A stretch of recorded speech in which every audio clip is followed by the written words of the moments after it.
বিধানসভার লবিতে আমি যখন বেরোচ্ছিলাম, পূর্বস্থলীর এমএলএ তপন চ্যাটার্জি আমাকে ফিজিক্যালি অ্যাসল্ট করতে চায়।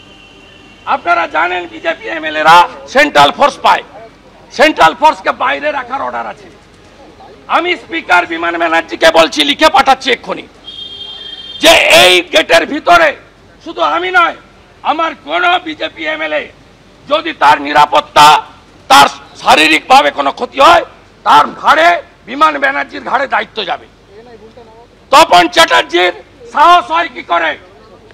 বিশাল লামা, নীলাদ্রি দানা, একাধিক বিধায়ক সাক্ষী, সাংবাদিকরা সাক্ষী। তিনি বিরোধী দলনেতাকে কার্যত ফিজিক্যালি টর্চার করার জন্য সেকেন্ড টাইম এগোলেন। একবার হাউসের ভিতর করেছেন, আজকে লবিতে করলেন।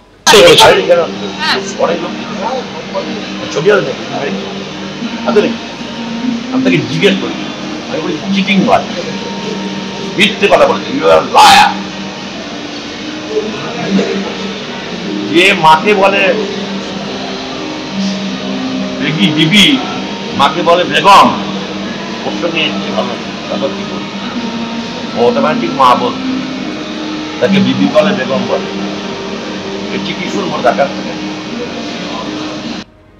বিধানসভার এই বেনজির ঘটনা নিয়ে বিজেপি বিধায়ক শঙ্কর ঘোষ কি বলেছেন দেখাবো।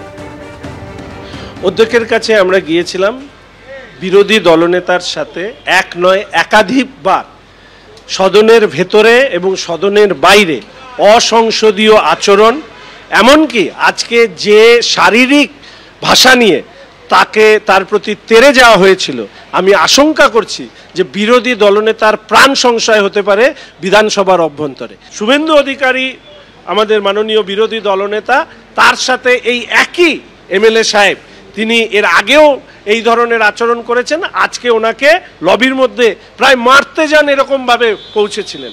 এই ঘটনা থেকে আরও একটা জিনিস আমার বারবার করে মনে হচ্ছে, যে বিরোধী দলনেতার যুক্তি সাথে না পেরে ভেতরে তাকে যেরকম কণ্ঠ রোধ করার চেষ্টা হয়, এবার তার গায়ে হাত, এবং এই ঘটনা যদি বাড়তে থাকে, কে বলতে পারে তার প্রাণ সংশয় হওয়ার সম্ভাবনা আছে।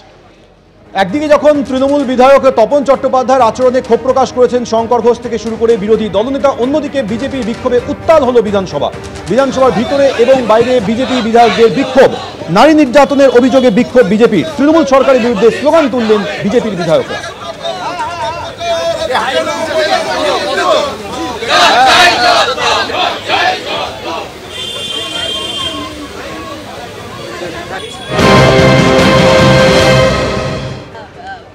বিবস্ত্র করে ঘোরানো, সালিশি সভায় মারধর করা হচ্ছে, আমরা এই দৃশ্যগুলো কোনোদিন আগে দেখিনি।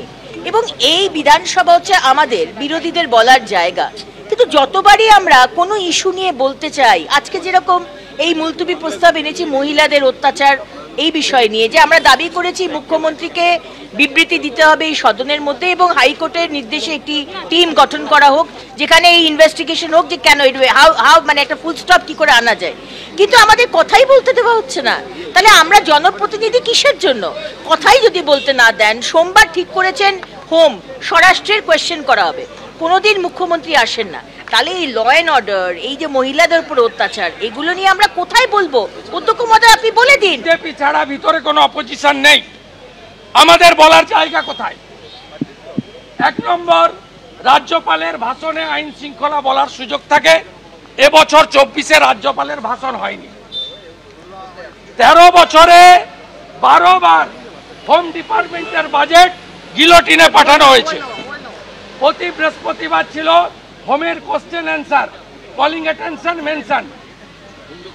গত সেশন থেকে এটা সোমবার করা হয়েছে, এবং কোন সোমবার কোন বিধায়কের, কি শাসক কি বিরোধী, হোম ডিপার্টমেন্ট পুলিশ ডিপার্টমেন্টের কোশ্চেন নেওয়া হয় না। তাই আমাদের মহিলা বিধায়িকা যারা ছিলেন আজকে, মাননীয় অগ্নিমিত্রা পাল, মাননীয় তাপসী মণ্ডল, মাননীয় চন্দনা বাউরি, মাননীয় শ্রীমতী মালতী রাভা রায়, মাননীয় শিখা চ্যাটার্জি, মাননীয় সুমিতা সিনহা মহোদয়া, এরা আজকে বলেছিলেন যে মুখ্যমন্ত্রীর স্টেটমেন্ট চাই। মুখ্যমন্ত্রী হাউসে তো নেই, আমরা বলেছিলাম নেই তো অন্য কোনো মন্ত্রী স্টেটমেন্ট দিক, সেটাও ইগনোর করা হয়েছে।